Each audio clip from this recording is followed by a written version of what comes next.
Puya amadi Joint Tribe Students Association amadi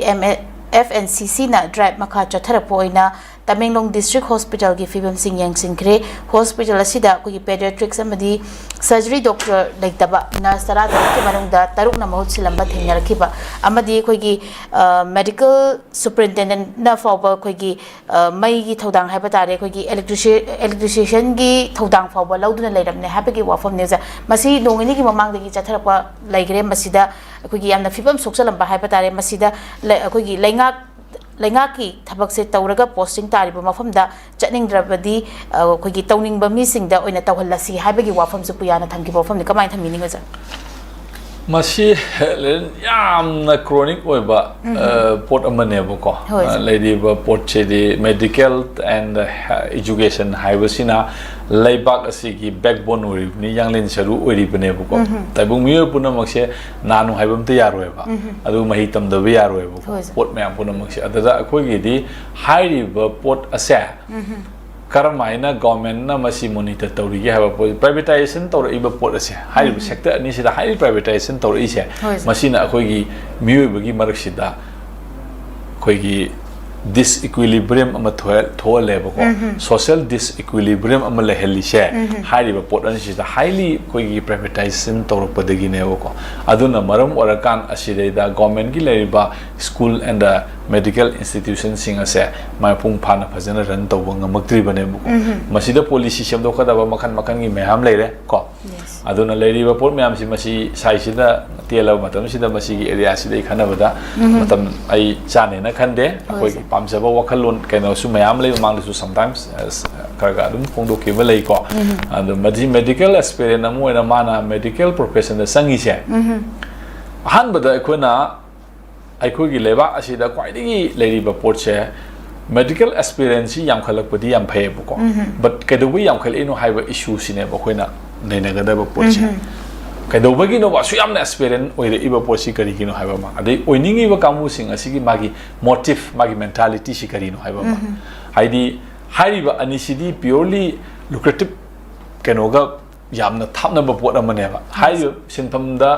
professional oriba mayam sing asida paisa phangba yadi haibadi nate paisa di phanggadabani moigi asuman mai hing maju hingbada pisa sangmani na ko but highly masida commercialize rokana business motive ta id khoigi profit and kenogi da oina sathara pataragadi human gi festa business ta wo samana rakane ko issue se aduna sai area se ai khoigi lengak luna sina kamdona masi monitor tauri haiba pot ama hairiba mayam sing asi tariba doctor jimai matha loi lerangani ama lerangani kamai lerino and even medical gi profession and school gi profession jibo siga sidi ko to some extent masi hogi non transferable post oina bok legadobani haiba aigi opinion lejebu ko magi leriba pot mayam sing asi magi makhata ba study tawba tawdabuduna tongambamni hairiba area sing asi degi karigumba even hairiba profession asida thabak tawramba sing asina karigumba atopa profession ama da hongge haitargadi hana na magi thabak mana hongge na target tawbudu phangdringai da thabak tu han thadonga dongne Natra,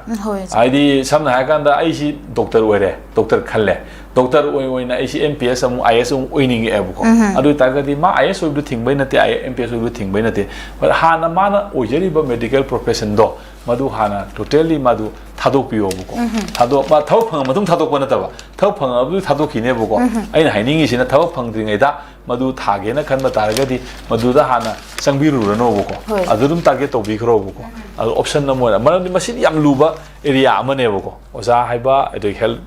keno ma haiba posi aina masigi poching ase na to wadagi experience mayam sing asina masidai da engalai sing ase mana doctor oiningi bisi kari gino haiba posi hana mek sengbam di change buko adu mek seng matungda loima experience oibiu kaisu kaide adu tawuda bu mana oiningi ba magi doctor oiningi bagi kari gi mayam sing adu magi hojik magi thamoido kaido baino haibadum di mek sengbam change buko adu mek seng ka du da mana magi profession duga mana tawningi baduga magi ethics duga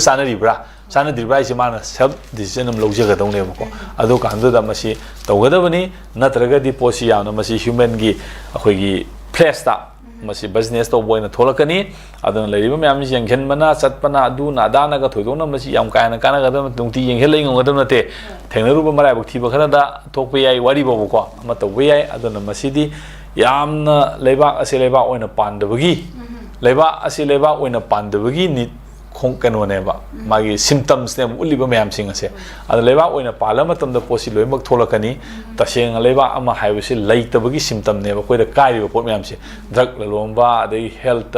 education da business to ba ka do myam tholi myam sing se leiba si leiba oina pandabagi khudam ama ne ba ko ado aikoi myam leiba ki leiba oina pan kamaina pan ga de ge se akoi gi myam sing asina khandrdi kamai tawni kanamtana sargadi lagadi khanbiroi ko aduna akoina masi khanbagi thongna ama koida akoina lebak si gi mapuni lebak si akoina dise logadamni aba lebak si akoi gi miyam sina akoi semgadamni haiba wakhalona sida punamoksi lera kanda madrugi tholobu policy duna afabu oiduri ne ko natragadi akoi lebak si as nang adu taw na injan leitargadi daita lawgi ba mising aduna mamana apamba dur mongo taw gata ba nang gi daita yauri se haiba mayam sing dur khan mangam mai thongna ama leigadong ne ko adu leitragadi posi yaroe na idi sumain thamningi nungai je ja oza mathang dong lak jage ngarang